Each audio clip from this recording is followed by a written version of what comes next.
Hello students, welcome to Bittan institute of professional study. आज हम जानेंगे यहाँ पर थर्ड बीसीए के सी प्लस प्लस सब्जेक्ट के बारे में। थर्ड बीसीए में सी प्लस प्लस एक महत्वपूर्ण सब्जेक्ट है जिसका यूज प्रोग्रामिंग या सॉफ्टवेयर के लिए किया जाता है कि हम सॉफ्टवेयर वेब प्रोग्राम कैसे डेवलप करेंगे, तो उसके लिए सी प्लस प्लस लैंग्वेज का यूज किया जाता है। तो सी प्लस प्लस को जानने से पहले आप जानते होंगे सी के बारे में। बीसीए फर्स्ट सेमेस्टर और सेकंड सेमेस्टर में हमने सी और एडवांस सी के बारे में जाना था। तो सी प्लस प्लस को सीखने से पहले हमें थोड़ी बहुत नॉलेज सी और एडवांस सी की होना आवश्यक है। तो यहाँ पर जैसा कि आपको दिख रहा है स्क्रीन पर, ये शुरू के जो 5 चैप्टर हैं वह 5 चैप्टर आपके लगभग सी के फंक्शंस पर डिपेंड है। यानी सी में जो टर्म्स थे, सी में जो आपके कंसेप्ट थे, उन पर आधारित है। जैसे आपके ब्रांचिंग, लूपिंग, जैसे आपके एरे एंड फंक्शन, जैसे आपके टोकन्स, है ना। तो यहाँ पर जो एक्चुअल सी स्टार्ट हुई सी प्लस प्लस, वो स्टार्ट होती है चैप्टर 6 से, यानी क्लासेस एंड ऑब्जेक्ट। तो अभी हम जानेंगे यहाँ पर थोड़ा सा इंट्रोडक्शन सी प्लस प्लस के बारे में। तो यहाँ पर जैसा कि आपको दिख रहा है पहला chapter, overview of C plus plus, software crisis, object oriented programming paradigm, basic concept of OOPs, advantage and benefits of OOPs, application and usages of OOPs. तो यहाँ पर कुछ कंसेप्ट हम सीखेंगे, जानेंगे कि एक्चुअल में सी प्लस प्लस है क्या। तो सी प्लस प्लस एक प्रकार की ऑब्जेक्ट ओरिएंटेड प्रोग्रामिंग है, एक लैंग्वेज है जो ऑब्जेक्ट ओरिएंटेड प्रोग्रामिंग के कंसेप्ट पर आधारित है। यदि आपने यहाँ पर सी प्लस प्लस को अच्छे से सीखा, समझा, तो इन फ्यूचर 4th सेमेस्टर में जो आप जावा प्रोग्रामिंग पढ़ोगे तो उसके लिए, उसे सीखने के लिए एक प्लेटफॉर्म तैयार किया जाता है। यानी कहने का मतलब सी प्लस प्लस यहाँ पे आपको एक ऐसा प्लेटफॉर्म प्रोवाइड करेगा जिससे आप जावा लैंग्वेज को, प्रोग्रामिंग को आसानी से सीख सकते हो। तो जो सी प्लस प्लस है वो आपकी 1980 के समथिंग बजरने स्ट्रप के द्वारा यूएसए के न्यू जर्सी शहर के मूरे हिल्स में AT&T बेल लेबोरेटरी में तैयार किया गया था। यह एक प्रकार की ऐसी लैंग्वेज है जो सी लैंग्वेज से ड्राइव्ड हुई है, यानी व्युत्पन्न हुई है। यानी कहने का मतलब सी के जितनी फीचर्स हैं वो सब सी प्लस प्लस में है, इसलिए हम सी प्लस प्लस को सी का सुपरसेट बोलते हैं। उसके अलावा सी प्लस प्लस सी के फीचर्स के साथ साथ ऑब्जेक्ट ओरिएंटेड प्रोग्रामिंग के फीचर्स को भी सपोर्ट करता है। शुरुआत में सी बनी थी, उसका नाम सी विथ क्लास रखा गया था, तो बाद में इसका नाम सी प्लस प्लस पड़ा 1983 में। तो यहाँ पर एक डायग्राम आपको दिखाई दे रहा है। तो इस डायग्राम में बताया गया है कि सी प्लस प्लस क्या है। तो सी प्लस प्लस के अंदर सी के कुछ फीचर्स हैं और कुछ सी के ऐसे फीचर्स हैं जो सी प्लस प्लस में नहीं होती हैं और कुछ फीचर आपके सी में होती हैं। चलिए आगे बात करते हैं यहाँ पर। तो सी में कुछ और इम्प्रूवमेंट किया किसने? ANSI, American national standard institute committee ने इसमें कुछ और इम्प्रूवमेंट किया और फीचर्स ऐड किए और 1997 में आंसी सी प्लस प्लस को डेवलप किया, जिसका यूज सॉफ्टवेयर को आसानी से बनाने के लिए किया जाता है। तो सी प्लस प्लस एक ऐसी लैंग्वेज है जिसके माध्यम से हम किसी भी सॉफ्टवेयर को आसानी से डेवलप कर सकते हैं। इसके माध्यम से हम सॉफ्टवेयर को आसानी से बना सकते हैं। तो यहाँ पे सॉफ्टवेयर के बारे में दिया गया। तो सॉफ्टवेयर क्राइसिस होते क्या हैं? तो सॉफ्टवेयर क्राइसिस मतलब कि किसी भी प्रोग्राम को लिखने में आने वाली तकलीफ, यानी कठिनाई। तो difficulty of writing correct, understandable and verifiable computer program. तो ऐसी समस्या जो सॉफ्टवेयर को बनाने में आ रही है, तो उसे समस्या को, उस कॉम्प्लेक्सिटी को कम करने के लिए यहाँ पर इन प्रोग्रामिंग लैंग्वेजों का यूज किया जाता है। तो यहाँ पर हमारे सामने कौन कौन से इश्यू थे तो दिए गए हैं कि how to design system with open interface, how to improve the quality of software, how to represent real time real life entities और problem in system design, how to ensure reusability and extensibility, मतलब कोई programme पहले से है तो उसी का use करके हम नए प्रोग्राम कैसे बनाएं। तो ऐसे कुछ टास्क हमारे सामने हैं, तो इनको पूरा करने के लिए हम C++ जैसे प्रोग्रामिंग का यूज कर रहे हैं। तो C++ जो प्रोग्रामिंग है उसे हम बोलते हैं प्रोसीड्यूरल ओरिएंटेड और ऑब्जेक्ट ओरिएंटेड। तो जो पहली लैंग्वेज थी C, वो आपकी थी प्रोसीड्यूरल स्ट्रक्चर ओरिएंटेड लैंग्वेज, और जो आज की लैंग्वेज है वो है आपकी ऑब्जेक्ट ओरिएंटेड प्रोग्रामिंग लैंग्वेज। तो प्रोसीड्यूरल में क्या है, ऑब्जेक्ट में क्या है अंतर, तो यहाँ पे आपको एक फिगर के माध्यम से बताया गया है कि जो आपकी प्रोसीड्यूरल लैंग्वेज होती है उसमें जो मेन प्रोग्राम होता है उसके अंदर कई फंक्शंस होती हैं। जैसे अपन ने C में देखा था कि प्रोग्राम जो होते हैं वो फंक्शनों में डिवाइड होती हैं। अब फंक्शन एक दूसरे से कम्युनिकेट करते हैं, इस प्रकार कम्युनिकेट करते रहते हैं। तो यहाँ पे जो वेरिएबल्स होती हैं वो कोई भी फंक्शन यूज कर सकता है। जिस समस्या थी आपकी प्रोसीड्यूरल प्रोग्रामिंग में, तो इसको दूर किया ऑब्जेक्ट ओरिएंटेड प्रोग्रामिंग में। तो वहाँ पे क्या था प्रोसीड्यूरल प्रोग्रामिंग में कि आपका जो ग्लोबल डेटा होता है और जो लोकल डेटा यानी जो फंक्शन के अंदर होता है, यानी जिसको within a block of body यानी फंक्शन की बॉडी के अंदर डिफाइन किया गया है, उसे हम बोलते हैं लोकल डेटा। वह डेटा जो फंक्शन के बाहर यानी होल प्रोग्राम में, पूरे प्रोग्राम में डिफाइन किया गया है। यहाँ पे स्टार्टिंग ऑफ प्रोग्राम डिफाइन किया गया, मेन फंक्शन के ऊपर डिफाइन किया गया है, तो उसे हम ग्लोबल। तो जो प्रोसीड्यूरल ओरिएंटेड प्रोग्रामिंग है उसमें क्या था कि कोई भी डेटा, चाहे वो लोकल हो चाहे वो ग्लोबल हो, कोई भी उसे एक्सेस कर सकता, कोई भी फंक्शन उसे आसानी से यूज कर सकता और चेंज कर सकता था। तो यहाँ से हमारे वेरिएबल्स की कंसिस्टेंसी बेकार हो जाती थी, यानी उसकी अखंडता बेकार हो जाती थी। तो उस अखंडता या इंटीग्रिटी को बनाए रखने के लिए हमने बात की ऑब्जेक्ट ओरिएंटेड प्रोग्रामिंग पैराडिग्म की। तो यहाँ पे कुछ कमियाँ थी पीओपी में, पीओपी मतलब प्रोसीड्यूरल ओरिएंटेड प्रोग्रामिंग में। तो पहली कमी कि यहाँ पर डाटा से अधिक फंक्शन पर ध्यान दिया जाता था। दूसरा, जो बड़े प्रोग्राम थे वो फंक्शन में डिवाइड हुआ करते थे, और जो ज़्यादातर फंक्शन थे वो ग्लोबल डेटा को यूज करते थे। डेटा फंक्शनों के बीच आसानी से एक्सेस किए जा सकते थे। फंक्शन डेटा को एक फॉर्म से दूसरे फॉर्म में कन्वर्ट कर सकते थे। डेटा टाइप भी चेंज किया जा सकते थे, मतलब बहुत सारी कमियां थी। POP paradigm does not model real world, यानी इसके माध्यम से हम रियल वर्ल्ड प्रॉब्लमों को सॉल्व नहीं कर सकते थे। इसकी जो अप्रोच थी यानी प्रोग्रामिंग थी वो टॉप टू बॉटम थी। तो ऐसी कुछ लिमिटेशंस थी, तो इन्हें पूरा करने के लिए हमने ऑब्जेक्ट ओरिएंटेड पैराडिग्म का यूज किया।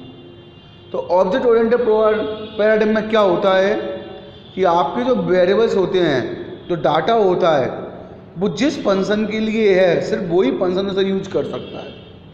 तो यहाँ पर ऑब्जेक्ट के माध्यम से हम फंक्शन और डाटा को रिप्रेजेंट करते हैं।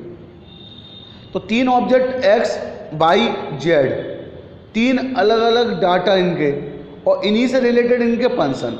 तो यही फंक्शन इन डाटा को एक्सेस कर सकता है, और ये ऑब्जेक्ट एक दूसरे के फंक्शन के माध्यम से डाटा को कम्युनिकेट कर सकती हैं। तो इस प्रकार की पैराडिग्म में क्या होता है, हमारा जो डाटा होता है वो अधिक इम्पोर्टेंट होता है, महत्वपूर्ण होता है, और उस डेटा को अधिक सुरक्षित रखा जाता है। तो इसमें दिया गया है कुछ पॉइंट, कुछ फीचर्स कि प्रोसीजर से अधिक डेटा पर फोकस किया जाता है।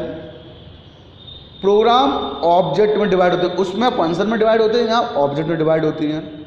ऑब्जेक्ट के माध्यम से हम कम्युनिकेट करते हैं, यानी ऑब्जेक्ट होते हैं ना, वो फंक्शन के माध्यम से कम्युनिकेट करती हैं। डाटा स्ट्रक्चर एक ऐसा डिज़ाइन किया जाता है जिसमें हम ऑब्जेक्ट को विभिन्न प्रकार के कैटेगराइज करते हैं, यानी अलग अलग ऑब्जेक्ट के द्वारा अलग अलग डेटा को एक्सेस करने की परमिशन देती हैं। इसमें डाटा होता है वो हिडन होता है, यानी आउटसाइड फंक्शन या आउटसाइड क्लास डाटा को एक्सेस नहीं कर सकती है। फंक्शन और डेटा को टाइटली एनकैप्सुलेट किया जाता है। नए डेटा और फंक्शन को आसानी से इसमें जोड़ा जा सकता है और इसका जो अप्रोच है वो बॉटम टू टॉप होता है। तो ये कुछ फीचर्स आपके ऑब्जेक्ट ओरिएंटेड प्रोग्रामिंग में जोड़े गए। तो जब भी कोई क्वेश्चन आता है पेपर में, difference between POP and OOP, तो आप इस प्रकार से इन पॉइंटों को वहाँ पर डिस्क्राइब कर सकते हैं। अब बात करते हैं यहाँ पर ऑब्जेक्ट ओरिएंटेड प्रोग्रामिंग है क्या। तो object oriented programming is an approach that provide a way to modularizing program by creating partition memory area for both data and function that can be used as template for creating copy of such module on demand। यानी इसमें data और function है वो as a copy सभी ऑब्जेक्टों को provide किया जाता है, जिससे हमारी डेटा की सिक्योरिटी बनी रहती है। तो ये होता है आपका ऑब्जेक्ट ओरिएंटेड प्रोग्रामिंग। अब जो ऊप्स है, बेसिकली ऊप्स का कंसेप्ट, तो उसके अंदर 8 पॉइंट यूज किए जाते हैं। जो आपके 9 पॉइंट दिए गए इसके अंदर, कई किताबों में आपको 8 पॉइंट मिलेंगे। तो पहला class, object, data abstraction. Data abstraction मतलब सारांश, एब्स्ट्रैक्ट मतलब होता है सारांश। तो विभिन्न प्रकार के डाटा को, जो इम्पोर्टेंट डेटा है उसको ना बताकर नॉर्मली डाटा को दूसरों को शेयर करना डाटा एब्स्ट्रैक्शन कहता है, यानी डेटा हाइडिंग बोलती है। एनकैप्सुलेशन मतलब होता है एनकैप्सुलेटेड, यानी डेटा को हिडन करना, यानी एक क्लास से दूसरी क्लास के डेटा को हाइड करके रखना, एनकैप्सुलेटेड। इनहेरिटेंस यानी जो चीज़ हमारे पास पहले से बनी हुई है, यदि हम चाहते हैं उसको दोबारा से यूज करना, तो इनहेरिटेंस के माध्यम से हम उसे दूसरे प्रोग्राम में इनहेरिट कर सकते हैं, यूज कर सकते हैं। हमें वह चीज़ दोबारा से बनाने की आवश्यकता नहीं पड़ती। रीयूजबिलिटी बोलती है। पॉलीमॉर्फिज्म यानी जो फंक्शन हमारे पास पहले से बन चुके हैं जिस नाम से, यदि हमें उसी नाम का दूसरा फंक्शन बनाना है तो ये चीज़ भी यहाँ पर पॉसिबल है। तो आप एक ही नाम के कई फंक्शन अलग अलग फंक्शनलिटी के साथ, अलग अलग कार्यों के साथ बना सकती हो। मॉड्यूलरिटी यानी प्रोग्रामों को ऑब्जेक्टों में मॉड्यूलर करना, यानी डिवाइड करना। वहाँ पे फंक्शन में डिवाइड होते थे, यहाँ पर ऑब्जेक्ट में डिवाइड होती हैं। डायनामिक बाइंडिंग यानी रन टाइम पर भी आपके प्रोग्राम के मध्य फंक्शन के थ्रू ऑब्जेक्टों के बीच कम्युनिकेशन डायनामिक बाइंडिंग कहलाता है। और जैसे ही उनके बीच एक बार डायनामिक बाइंडिंग हो जाती है तो फिर हम उनके मध्य मैसेज को पास करके कम्युनिकेशन कर सकते हैं। तो ये 8 पॉइंट इंपॉर्टेंट है आपके ऊप्स में। तो जब भी यूप से कोई क्वेश्चन पेपर में आता है तो हमें ये 8 पॉइंट को ही वहाँ पर डिस्क्राइब करना है। तो जैसे आपको दिया गया है ऑब्जेक्ट क्या है, तो ऑब्जेक्ट एक प्रकार का इंस्टेंट होता है, आपका एक प्रकार का पार्ट होता है आपका क्लास का। जैसे आप लोगों की क्लास होती है DCA, PEDCA, BCA। अब उस BCA की क्लास में कई स्टूडेंट होती हैं, प्रत्येक स्टूडेंट अपनी अलग अलग मेमोरी को यूज करते हैं, अलग अलग सीट पर बैठते हैं, अलग अलग डेट कॉपी किताबों का यूज करती हैं। तो उसी प्रकार से इसके अंदर भी जब किसी क्लास के अंदर वेरिएबल और फंक्शन होती हैं तो उन वेरिएबल और फंक्शन के लिए अलग अलग कॉपी को बना के रखना, अलग अलग मेमोरी को यूज करने के लिए अलग अलग ऑब्जेक्ट बनाती है। जैसे एक क्लास के हम कितने भी ऑब्जेक्ट बना सकते हैं। जैसे यहाँ पे दिया गया है, जैसे आप कंप्यूटर इन्वायरमेंट में काम कर रहे हो आप, तो उसमें keyboard, mouse, printer, plotter, video scanner, ये सब क्या हैं? ऑब्जेक्ट अलग अलग। Window, menu, command button, list box, ये सब क्या है? ऑब्जेक्ट। जैसे यदि आप यूजर डिफाइंड डेटा टाइप का यूज कर रहे हो तो टाइम, एंगल, तो ये सब हमारे यहाँ पर ऑब्जेक्ट के एग्जाम्पल बताए गए हैं कि ऑब्जेक्ट क्या होती है। तो यहाँ पर दिया गया है, जैसे जो हमारा एक ऑब्जेक्ट बनाया एम्प्लॉय, तो एम्प्लॉय के 3 वेरिएबल हैं, 3 वैल्यू। नेम हो सकता है उसका, डेट ऑफ ज्वाइनिंग होगी उसकी, एंड उसकी बेसिस सैलरी होगी। अब इन पर कुछ काम होंगे डेटा पर, तो उन पर काम करने के लिए क्या बनाते हैं हम? फंक्शन। तो पहला फंक्शन सैलरी का, जो सैलरी को कैलकुलेट करेगा। दूसरा फंक्शन प्रोविडेंट फंड का। तीसरा फंक्शन उन पूरी जानकारी को डिस्प्ले करने का। तो जब आपका कहलाता है यहाँ पर ऑब्जेक्ट। तो एक ऑब्जेक्ट क्या करता है? किसी भी क्लास के वेरिएबल और फंक्शनों को या उनकी कॉपी को बनाकर अपने पास रखता है। यदि आप एक और ऑब्जेक्ट बना लोगे यहाँ पर तो वो भी यही काम करेगा। तो एक क्लास के आप कितने भी ऑब्जेक्ट बनाकर अलग अलग डेटा को स्टोर कर सकते हो। क्लास क्या होता है? तो क्लास आपके ऑब्जेक्ट का ब्लूप्रिंट होता है, यानी क्लास के अंदर कई प्रकार के ऑब्जेक्ट हम यूज कर सकते हैं। तो क्लास एक प्रकार से आपने बोला व्हीकल, तो व्हीकल एक क्लास हो गई। अब व्हीकल में क्या क्या होता है? तो उसके मॉडल नंबर, उसकी सीट, उसके व्हील्स, तो जो उसके वेरिएबल्स हो गए। अब व्हीकल से हमें कौन कौन से काम करने हैं, क्या काम होते हैं, तो उसके फंक्शन हो गए। तो यहाँ पर क्लास के बारे में बताया गया है। तो हर ऑब्जेक्ट, जैसे स्टूडेंट एक क्लास हो गई, उसका नाम होगा, उसकी एज होगी। टीचर एक क्लास हो गई, यानी हर चीज़ जो रियल वर्ल्ड में एंटिटी है वो सब क्लास है ना। अब आती है यहाँ पे एक्सट्रैक्शन। तो यहाँ पे डिटेल में बताया गया, जो मैंने अभी बताया था ना, पॉइंट डिटेल में डिस्क्राइब किए गए हैं। तो एब्स्ट्रैक्ट मतलब जैसे आप किसी शोरूम पे गए मोबाइल लेने, तो मोबाइल की क्या क्या इन्फॉर्मेशन देगा आपको कि इसकी बैटरी लाइफ इतनी है, इसका कैमरा इतने पिक्सल का है, इसकी प्राइस इतनी है, इसकी स्क्रीन इतनी बड़ी है। ये नॉर्मल जानकारी देगा, आप मुझे नहीं बताएगा वो कि ये जो मेगा पिक्सल है वो क्या होता है, मेगा में पिक्सल क्या होती हैं, पिक्सल कैसे बनते हैं, इतनी जानकारी नहीं देगा। बैटरी जो इसमें यूज की जा रही है उसमें कैथोड एनोड क्या है, जी नहीं बताएगा आपको। स्क्रीन है तो गोरिल्ला स्क्रीन, तो गोरिल्ला स्क्रीन होती क्या है, जी नहीं बताएगा आपको। यानी जो इम्पोर्टेंट इन्फॉर्मेशन है उसे छुपाना और नॉर्मल जानकारी को रिप्रेजेंट करना डेटा एक्सट्रैक्शन कहलाता है। तो जब भी हम कोई प्रोग्राम बना रहे हैं तो हम चाहते हैं हमारे प्रोग्राम क्या काम कर रहा है वो तो लोगों को पता चले, लेकिन वो कैसे काम कर रहा है वो पता ना चले, तो इसलिए हम डाटा एक्सट्रैक्शन का यूज करते हैं। फिर आता है डेटा एनकैप्सुलेशन। तो एनकैप्सुलेशन भी डेटा एक्सट्रैक्शन से रिलेटेड है, लेकिन इसमें क्या होता है, जैसे किसी कॉलेज में 4 क्लास हैं, तो पहली क्लास में कैसे पढ़ाई हो रही है, क्या हो रहा है, उसकी जानकारी दूसरी क्लास को ना होना डाटा एनकैप्सुलेशन कहलाता है। और एक कॉलेज में क्या हो रहा है उसकी जानकारी दूसरे कॉलेज को ना होना डाटा एक्सट्रैक्शन कहलाता है। तो यहाँ पर डिफरेंस समझ में आया, यानी उसी बिल्डिंग में क्या हो रहा है वो छुपाना एनकैप्सुलेशन, और पूरे शहर में एक कॉलेज से दूसरे कॉलेज में क्या हो रहा है तो उसको बोलते हैं डेटा एक्सट्रैक्शन। फिर आते हैं इनहेरिटेंस, यानी कोई चीज़ यदि हमारे पास पहले से अवेलेबल है तो उसे रीयूज करना इनहेरिटेंस कहलाता है। तो जो पहली क्लास है जिसमें